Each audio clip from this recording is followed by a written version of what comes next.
राधिका फाउंडेशनच्या संस्थापिका अध्यक्षा डॉक्टर चेतनाताई सेवक यांचा अभिष्टचिंतन सोहळा मोठ्या उत्साहात संपन्न झाला. नाशिकमधील अनेक मान्यवर या कार्यक्रमासाठी उपस्थित होते. राधिका फाउंडेशनच्या संपूर्ण टीमने यासाठी मेहनत घेतली. अध्यक्षा वंदनाताई बनकर आणि संपूर्ण टीमने अतिशय छान पद्धतीने कार्यक्रमाचे नियोजन केले होते. आलेल्या मान्यवरांनी आपली मनोगते व्यक्त केली. त्याचप्रमाणे डॉक्टर चेतनाताई सेवक यांनी देखील आपल्या भावना व्यक्त केल्या. सूत्रसंचालन लोकसाक्ष वृत्तवाहिनीचे संपादक सुरेश चव्हाण यांनी केले. या कार्यक्रमासाठी वाढदिवसाचे औचित्य म्हणून महिलांसाठी आरोग्याचे उत्तम असं मार्गदर्शन नाशिकमधील homeopathic physician doctor Mrinalini Vasaikar Gawale यांनी केले. यानंतर सर्वांनी स्नेहभोजन केले. बघूया लोकसाक्ष वृत्तवाहिनीचा विशेष वृत्तांत. आज तुझ्या वाढदिवसाचा सोहळा, आनंदाचा भरू दे हा मळा. ढोल ताशांच्या गजरात नाचू सारे, प्रेमाचे दीप लावूया आज सारे. वाढदिवसाच्या हार्दिक शुभेच्छा, वाढदिवसाच्या हार्दिक शुभेच्छा.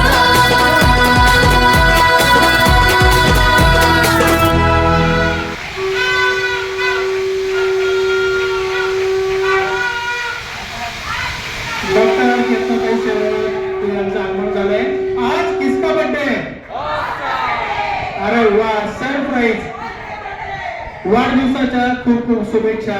आणि तुमच्यासाठी सरप्राईज खरं गिफ्ट आहे.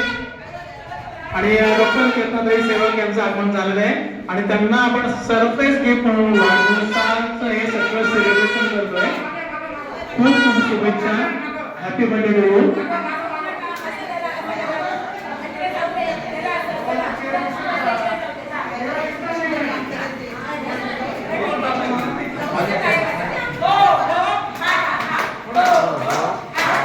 चला एक आवाज.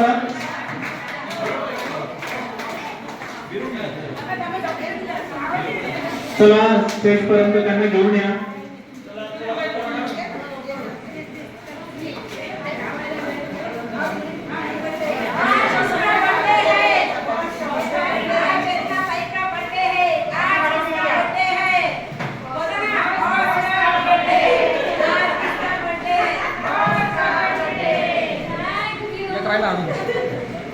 वाढदिवसाच्या मनपूर्वक शुभेच्छा आपल्याला.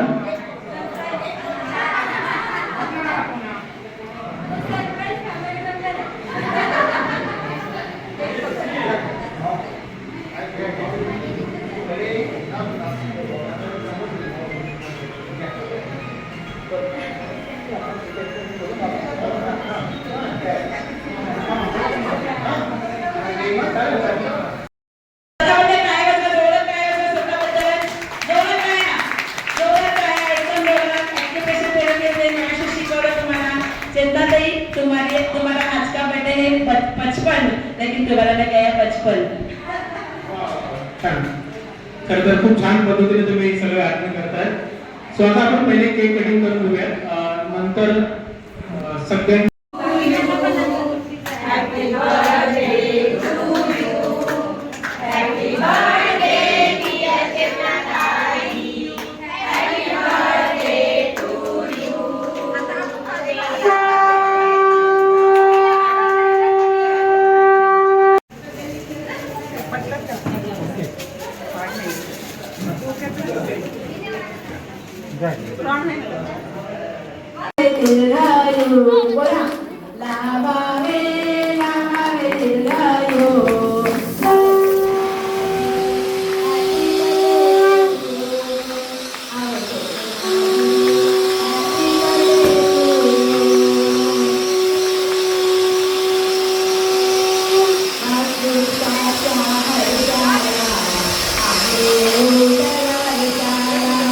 वाढदिवसाच्या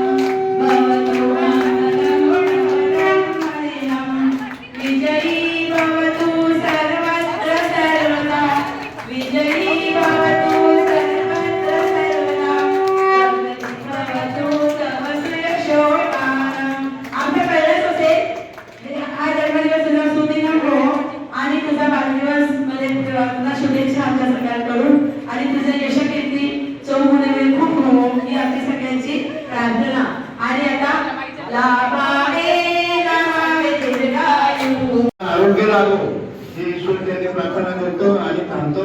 जय हिंद जय महाराष्ट्र. चांगल्या उत्तम वेगवेगळे आयोजित करत असतात आणि आम्ही कार्यक्रम आयोजित करत असतो, सामाजिक कार्यक्रम घेत असतो.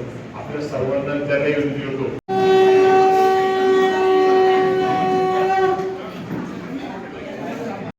एक मिनिट.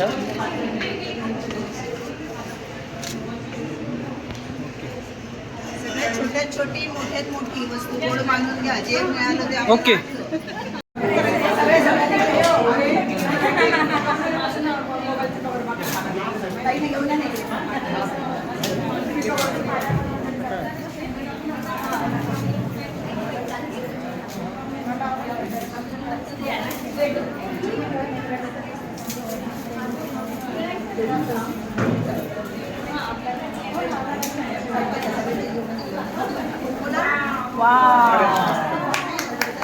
रेडी इकडे इकडे त्या संदर्भात सर्वांनी इतकं छान प्रकारे त्यांची माहिती दिली. त्यांच्या सहवासात खूप वर्षापासून आहे.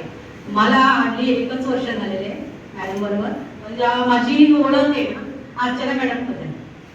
फर्स्ट टाइम अर्चना मॅडमला भेटल्या. त्यांनी मला सांगितलं आमचं एक फाउंडेशन आहे संगीता, तू जॉईन होतेस का. तर मी बोलले ठीक आहे मॅडम, कशा प्रकारचं आहे. त्यांनी सांगितलं सामाजिक क्षेत्रातलं आहे ते. तर मी जेव्हा मग मॅडमला भेटले, चेतना मॅडमला, आपल्या वंदना मॅडमला, आणि मग एक एक मैत्री भेटत गेला. आणि त्याच्यातून मला समजलं की खूप छान मैत्रीचा एक मला मिळाला. आणि त्यांचा स्वभाव इतका चांगला की असं वाटतच नाही की ती पहिल्यांदाच आपली भेट झाली. असं वाटतं की खूप वर्षापासून आपली भेट झाली आहे. सगळ्या बहिणींना वंदन आहे. माझं चेतनाताई वाटतं काही समजत नाही. चेतनाताईच्या सहवासात आल्यापासून त्याचं काही लिखाण उद्या काही उद्या त्याच्याकडे वाचल्याशिवाय बरोबर केल्याशिवाय मला तरी मला समाधान लागत नाही. आणि अशा बहिणींना बघा हा समाज फार झाली असेल आठवा. त्यांची स्माईल अगदी शांतपणे सगळ्यांना अट्रॅक्ट करते. मनातील अपार माया आणि संघर्षातून उभी केलेली यशाची वाट. अगदी काही गालीचे असं फुलं नव्हते त्यांच्या जीवनात. ते भरपूर संघर्ष केलेला आहे. त्यामुळे अशी जीवनाची वाट त्यांनी तयार केली आणि ती सगळ्यांसाठीच प्रेरणादायी. तुम्ही आयुष्यात अनेक चढ-उतार पाहिले पण कधी हार मानली नाही. कष्ट, त्याग, संयम आणि आत्मविश्वास याच्या बळावर तुम्ही स्वतःच एक वेगळं स्थान निर्माण केलंय. संघर्षाच्या वाटेवरती जिद्दीची ज्योत पेटवली. प्रेम, संस्कार आणि मेहनतीने यशाची आज फुले उमलली आहे. चेहऱ्यावर अतिशय साधेपणा, मनामध्ये माणुसकीचा सुगंध आणि चेतनाताई तुमच्या व्यक्तिमत्वामध्ये प्रत्येक नात्याला मिळतो आनंद. प्रत्येक नात्याला मिळतो आनंद. आज आपला वाढदिवस. ईश्वरचरणी हीच प्रार्थना तुमच्या आयुष्यात आनंद, उत्तम आरोग्य लाभो आणि यश, समाधान आपल्या वाटेवरच राहो. तुमच्या प्रत्येक स्वप्नाला नवी उंची मिळो आणि तुमचं आयुष्य असंच प्रेरणादायी आणि सुंदर राहो. झालेले आहे. परंतु माझा संबंध महावीर इंटरनॅशनल ग्रुप, संगीताचे बापना आणि जी नाथ सर आणि सर्व महावीर इंटरनॅशनलचे पदाधिकारी आणि चेतनाताई पण यांच्याशी माझे जुने संबंध आहेत. वाटलं असं पहिले तर एंट्री केली तर असं वाटलं तर छोटा मुलगा नाही का फर्स्ट डे स्कूलमध्ये जातो कोणीच ओळखीचं नाही आहे तशी थोडी फिलिंग आली. पण नंतर जेव्हा सगळेजण असं एकत्र सगळे असं सेलिब्रेट करायला आले, चेतनाताई आल्या, सगळं डॉक्टरांनी जे आपलं लाफ्टर एक एक्सरसाइज सगळ्यांची केली. खूप छान वाटलं ते. आणि एक हेल्दी असं रुटीन म्हणजे तुम्ही सगळ्यांना इंट्रोड्यूस करून दिले. खूप सारे लेडीज असे जे वर्कर टाईम नाही मिळत त्यांना, पण या सगळ्या छोट्या छोट्या एक्सरसाइजमुळे त्यांना खूप असं फायदेशीर होईल. आणि सर्वप्रथम मी चेतनाताईंना वाढदिवसाच्या खूप शुभेच्छा देते. कारण तर मी खूप छोटी तुम्हाला ताई बोलते पण ताई तो असा आदर आहे माझा. मी असं सांगू इच्छिते की मी एक होमिओपॅथिक प्रॅक्टिशनर आहे, प्युअर प्रॅक्टिशनर आहे. आणि कैलासनगर, इंदिरानगर इथे माझं क्लिनिक आहे. माझ्यासोबत माझे सासरे डॉक्टर गवळे तेही प्रॅक्टिस करतात, ते आलोकात आहेत. आम्ही दोघं मिळून ह्युमन क्लिनिकमध्ये कार्यरत आहेत.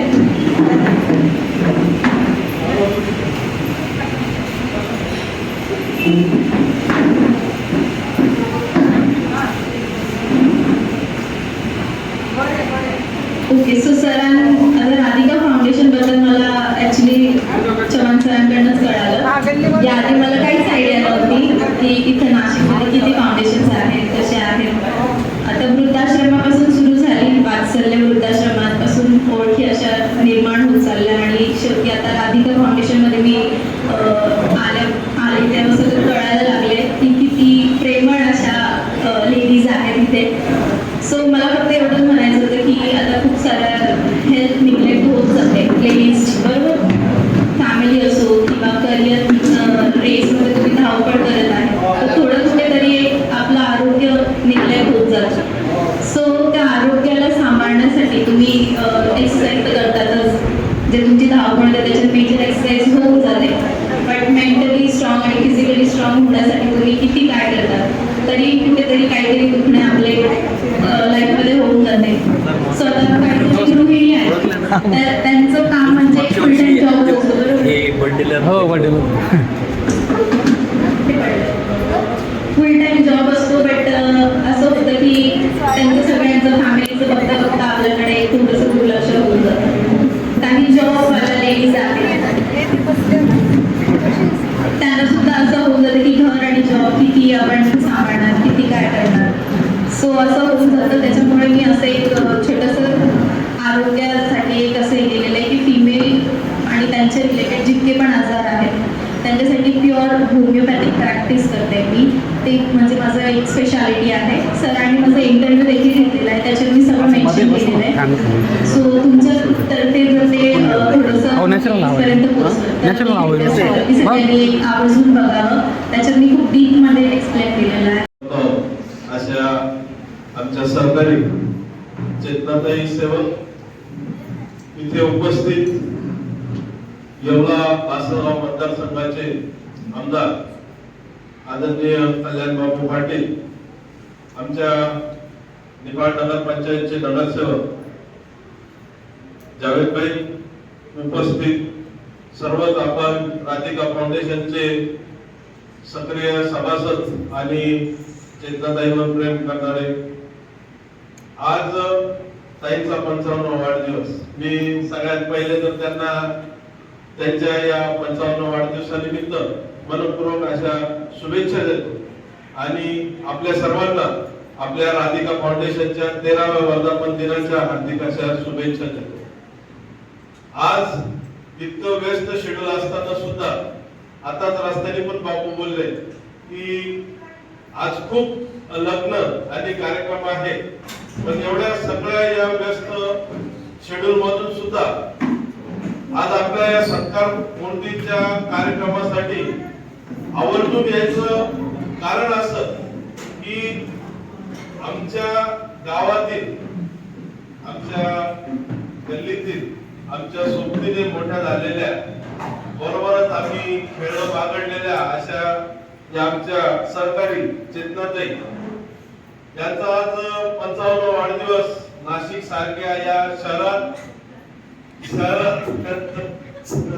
आज आपण सर्वच साजरे करत आहोत. आम्ही बघतोय की मागच्या 10-15 दिवसावरनं माननीय वंदनाताई आणि आपण सर्वच ताईच्या वाढदिवसासाठी परिश्रम घेत होते आणि सगळ्यांनी तो विषय एकदम गुप्त ठेवला होता आणि सगळ्यांनी तो एक सरप्राईज म्हणून आज तुम्हाला द्यायचं ठरवलं होतं. तर अशा या सोहळ्याला आपण वेळात वेळ काढून उपस्थिती लावावी आणि आपल्या या सहकारी मित्रासाठी आपण त्या मित्रांच्या काय म्हणतो आपण त्यांचा उत्साह वाढवावा. त्यांचं जे सामाजिक कार्य आम्ही बघतोय लहानपणापासूनच त्यांना या सामाजिक क्षेत्राची आवड राहिलेली आहे. या क्षेत्रात त्यांचं जे योगदान आहे ते आम्ही खूप जवळून बघितलेलं आहे आणि त्यांचं इथं जे नेहमी सतत कार्यरत राहिलं, मग त्या अनेक परिस्थितीतनं गेल्या, परंतु त्यांनी याची जी काच आहे ती सोडली नाही आणि त्याच्यातच अत्यंत आदिवासी दुर्गम भागातल्या आपण मागे फाउंडेशनच्या सर्व टीमचे खूप खूप आभार मानते की त्यांनी इतकं छान सरप्राईज ठेवलेलं होतं माझ्यासाठी. माझ्या आयुष्यातलं हे सगळं मोठं सरप्राईज म्हटलं तरी चालेल. म्हणजे राधिका फाउंडेशन हे फाउंडेशन नसून माझा एक परिवार आहे. हे मी नेहमी सांगते की आपण सर्व परिवारातलेच आहोत. कोणी लहान आहे, कोणी मोठं आहे, कोणी आई आहे तर कोणी ताई आहे तर कोणी माझी मुलगी आहे. हे बघा इकडे साईडला माझ्या मुली उभ्याच आहेत माझ्या बरोबर. तर असं आहे. तर अशा ह्या माझ्या सगळ्या मुलींनी आणि म्हणतात ना की पडद्यामागे पण हिरो असतात, तर इथं पडद्यामागचे हिरो पण आहेत माझे, ते सुद्धा आहेत की ते खूप छान पद्धतीने कामं त्यांनी केले आहेत. कधीच पुढे येणार नाही पण जेही काम सांगितलं ते पूर्ण करतात. आणि खास करून ह्या वर्षीच्या आमच्या अध्यक्षा वंदनाताई बनकर, तर त्यांनी म्हणजे कधीच त्यांनी ह्या गोष्टीचा अनुभव नव्हता पण त्यांनी इतक्या छानपणे हे सगळं काही केलं, त्याबद्दल मी तिची खूप खूप आभारी आहे. थँक्यू व्हेरी मच की इतक्या छान प्रकारे तुम्ही हे सगळं आयोजन केलेलं आहे. हा वंदनाताईसाठी एकदा खूप छान. सगळ्यांनी स्वतःसाठी एकदा टाळ्या वाजवा. कारण की तिच्यासोबत तुम्ही आहात. कोणतंही कार्य एकच जण पूर्ण करू शकत नाही, कारण की एक बोटाने काहीच होत नाही. पूर्ण मूठ असते तेव्हा ते काम होतं आणि ही मूठ म्हणजे आपला हा परिवार आहे. आणि ह्या परिवाराने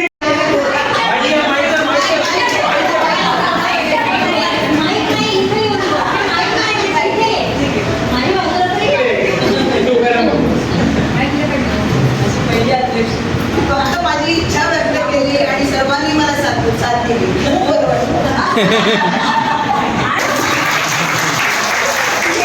माई बघितल्यावर तिला खूप घाबरत होते, म्हणजे ती खूप बोलते, पण माई बघितल्यानंतर माहीत नाही तिला काय होतं, पण मग ते घाबरते म्हणजे मी. बरं असं म्हणतात ना की आज आपल्या छोटी छोटी कामं करत होती मी, अगदी माहित नाही कुठून अशी एकदम छोटीशी सुरुवात झाली. त्यानंतर करोना काळ आला. असं करता करता आज आपण 12 वर्ष पूर्ण झाले, 13वं वर्ष. तर हे असे दिवसामागून दिवस जात आहेत, कामं करत आहोत. पण म्हणतात ना की चांगलं काम केलं तरीही लोक नाव ठेवतात, वाईट काम केलं तरीही लोक नाव ठेवतात.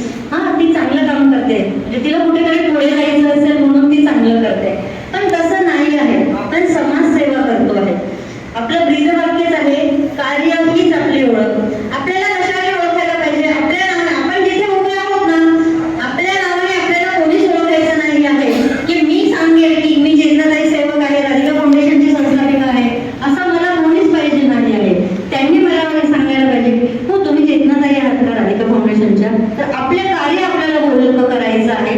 मी सर्वांना एकच सांगते आहे की तुम्ही ह्या वर्षी राधिका फाउंडेशनच्या सदस्य असाल, पुढे पण अशीच साथ देणार.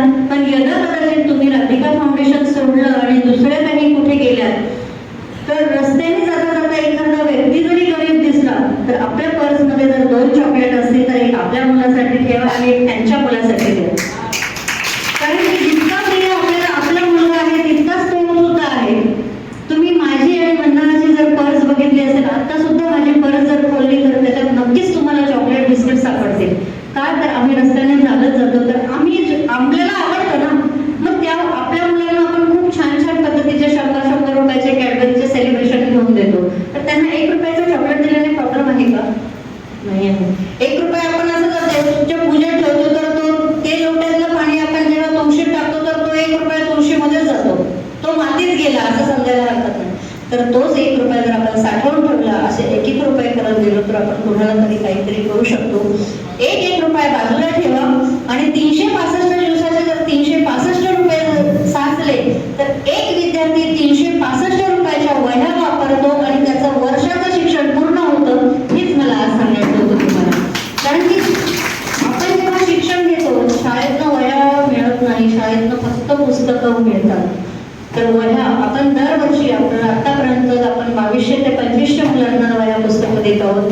माझ्याकडे आताच आपल्याला जे गाव दत्तक घेतलेलं आहे गोंडरमाळ, तिथून कालच परवा फोन आला होता की ताई तुमचा वाढदिवस आहे, तुम्ही केव्हा येत आहात? आज आपल्याला वाढदिवसाची सगळी तयारी झालेली आहे. म्हटलं मी नाही येऊ शकत कारण की मी गावाला आहे, मी आली की नंतर येते. आणि मग तुमच्या वाढदिवसाचं कसं करायचं? तर म्हटलं तुम्ही सेलिब्रेशन करा. त्यांनी खूप छान पद्धतीने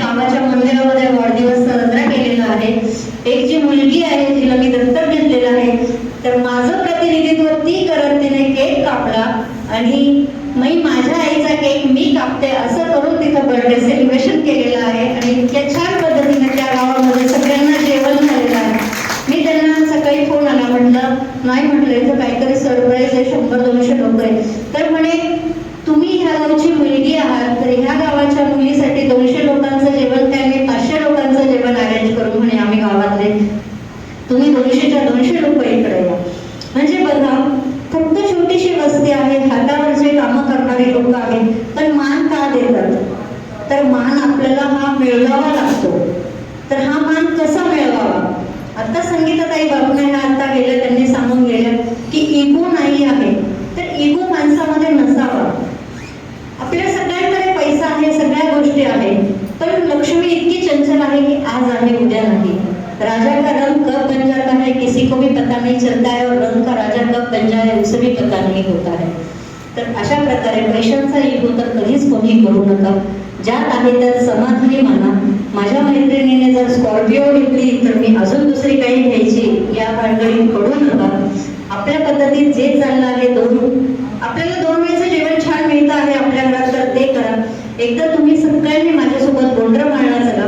तिथली परिस्थिती बघितली तर अक्षरशः त्या मुलांना चपला सुद्धा घालायला नसतात. जेव्हा वर्षातनं कोणी जर इकडे आलं तर त्यांना आपण पार्सल म्हणून त्या चप्पल त्यांच्यासोबत पाठवतो आणि ते वर्षभर त्या चप्पल्स वापरतात. तर अशा प्रकारे त्या गावाच्या छोट्या छोट्या अडचणी असतात त्या आपण दूर करत असतो. असं आपलं ते गाव आहे. आणि मी तुमच्याकडनं नेहमी म्हणत असते की आपल्याकडच्या घरातले जुने कपडे असतील, जुनी भांडी असतील, जुनी वॉटर बॅग असेल, जुने टिफिन्स असतील, हे आपण कलेक्शन का करतो? तर कारण की महिने 2 महिन्यांना तिथे कोणी जाणारं असतं, तर त्यावेळेस आपण त्या गोण्या भरून त्यांना पाठवून देत असतो आणि त्या मुलांना, त्या बायकांना किंवा तिथल्या मुलींना त्या गोष्टी उपयोगी पडत असतात.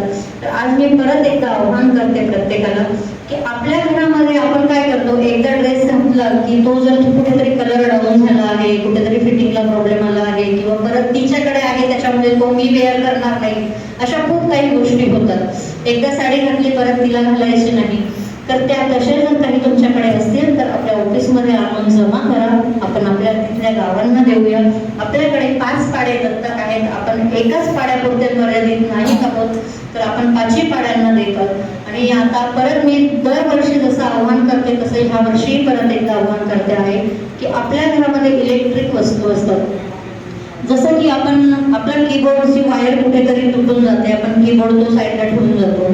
माऊस नवीन, मग आपण वायरलेस माऊस आणला की वायरचा माऊस साईडला ठेवून देतो आणि वायरलेस माऊस यूज करतो. आपली पहिली जुनी स्क्रीन मोठी असते, आपण फ्लॅट स्क्रीन आणतो.